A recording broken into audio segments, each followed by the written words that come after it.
my 2014 Nissan Frontier. It's filthy, but that's not the point. I'm going to be putting in a new subwoofer.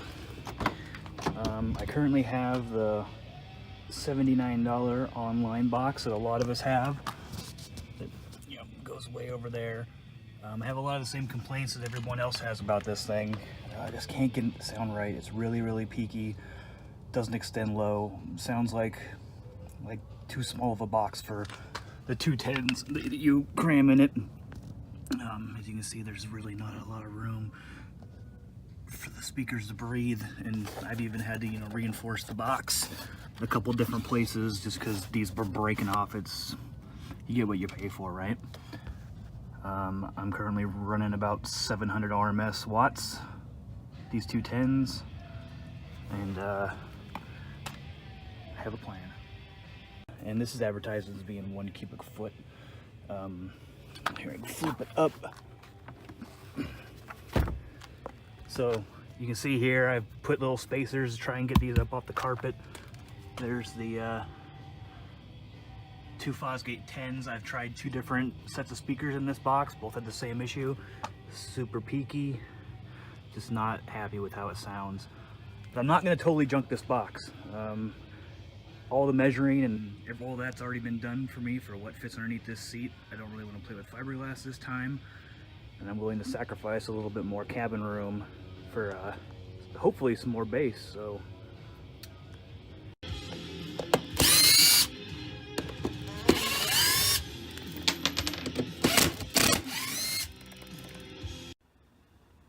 these are the old subs, the Fosgate Punch P3s. You can see there's a slim mount model, and what I'm going to replace them with is this guy, Sundown Audio SA10. It's a little bit more beefy. Let's do it.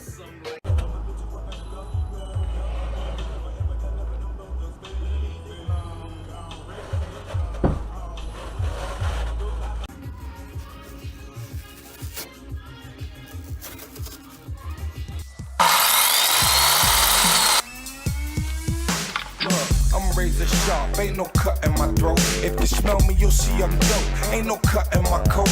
I'm still rough with the quote, still puffin' my smoke. While these critics still on their knees and still sucking off gold. My shit's grimy, not a customer soap. Might even sell a customer soap. Alright, after a lot of trial and error, here's where we're at. Extension coming out the box here. Double baffle. You can see how it's, in theory, is going to work. Just go ahead and put some fill in that gap and glue it and screw it. Speaker box. Measure twice, cut once, kids. So my first hole went right here, which I thought would be good because it'd be right in line with this and gives up the port something to attach to. Turns out there's like no room in this box for, I mean, barely for 3-inch pipe. So I moved it over here, and I'm going to utilize the woofer, the space that was meant for a woofer, to give me a little bit of space to work with the port, but no worries. Alright, here's how I figured out to fit the port. It was a little bit of a challenge because the diameter of this is different than a normal 3-inch PVC, but this will fit nice with when the carpet's in there. So I went and got a coupling with some foam tape in there. See that ring of foam tape? And then the rest of the PVC in there to make up a 8.5-inch port, which should have me tuned to about 35, 37 hertz or so. But now I can, because it's 2 pieces, can put this in here and this in from behind and clamp it on. And I could even attach it down in here. And then this back panel is going to be removable. You know, use some silicone or something. So if I ever had to come in here and adjust this for whatever reason, I hope I don't. But yep.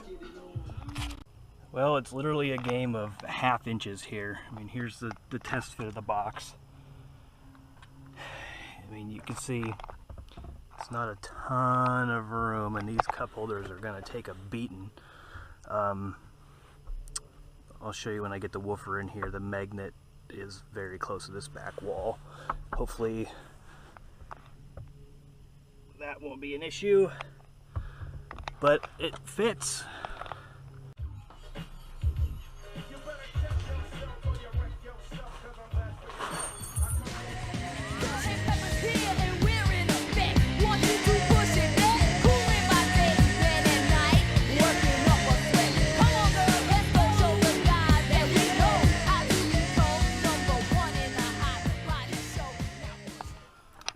Well, you can kind of see the inner workings. It's kind of, I had to carpet this wall due to this panel, but I want this panel to be removable just in case I ever have to get in here for whatever to mess with this crazy ass port. So I'm gonna use this whole tube of Mega Black, fill in all these little holes, just seal the crap out of it, screw that panel on there, and then wrap it in carpet. I mean, I don't anticipate ever having to come in here again, but just in case. Spoiler alert, I had to take the port back out. I should have had Doug Bernards do this. Even Rafa's mom could have done it better than me. So it wasn't all hunky-dory. It sounds great, but I'm getting some port noise, and it's that little 3-inch port, and WinISD said it could be an issue. So I got this precision port with the flared ends, supposed to help out a lot.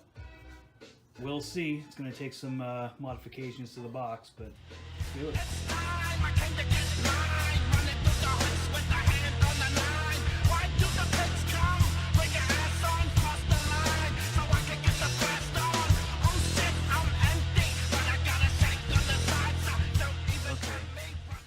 Box isn't done yet, but I'm tired of taking videos and pictures of this thing. I'll show you what I'm going to do and it'll make sense.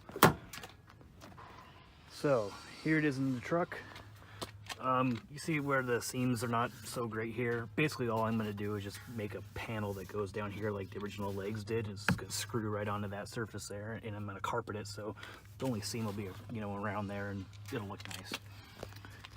And so that's all the old box until you get up to here, obviously, where I've made this. This woofer is deep. I mean, there is not much room to play with there. If I flip up the seat, so you can see how it goes under. Seeing the woofer is a little rough actually because of how close it is to the armrest, but you can kind of see it. See it down in there. It has about that much room. The cup holders do not vibrate at all yet. There's no muffling, or you know, it doesn't seem to affect the sound at all. It sounds awesome. Passenger side. Once again, this is the old box. Just gonna make a panel that goes down to the floor, screws onto there. It'll probably be black. I'm also gonna rework the port a little bit, but you can kind of see. So the port's on this little ring here. Man, this is gonna be terrible. But there still is leg room, but the plan is, you can see there's like a gap here. I put a gasket around it. It doesn't matter because the port's actually pressure fit into this 3-inch hole. I think I'm gonna enlarge that hole a little bit and just suck this up so it's flush with the bottom. All right, inside the truck, these videos always turn out crappy. Got my Pioneer head unit here with the CarPlay. Got the bass knob. That's about halfway up. I can turn it down a little bit. Sub sounds amazing on music, on bass, you know, tracks like I'm gonna play here. I still do get some port noise, but it's gonna kind of be muffled because I got a piece of bag there to kind of show you what's going on, just so, because the sound never comes through here. But I'm only gonna do this a couple times because I like my neighbors. So let's get down to it.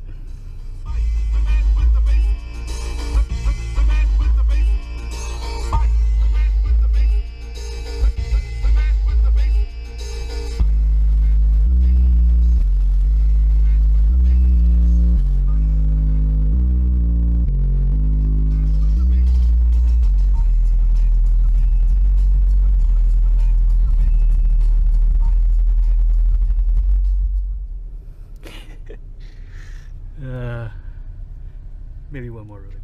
I also got a bunch of new rattles I found. I mean, it's crazy. I had two 10 inches in the same exact amp, same power, and it was nothing like this. I got rattles going on everywhere up in here, which I hate, but you know, it's gonna give me something to do.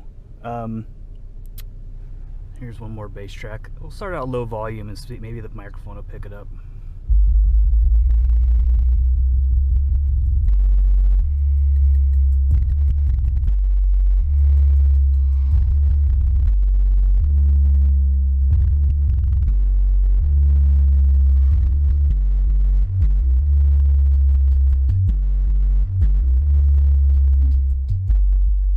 That's not even, I mean, neither time, as you saw, was anywhere, you know, it's only 3/4 of the way up. I haven't messed with the gains yet. I've only played with the bass knob a little bit.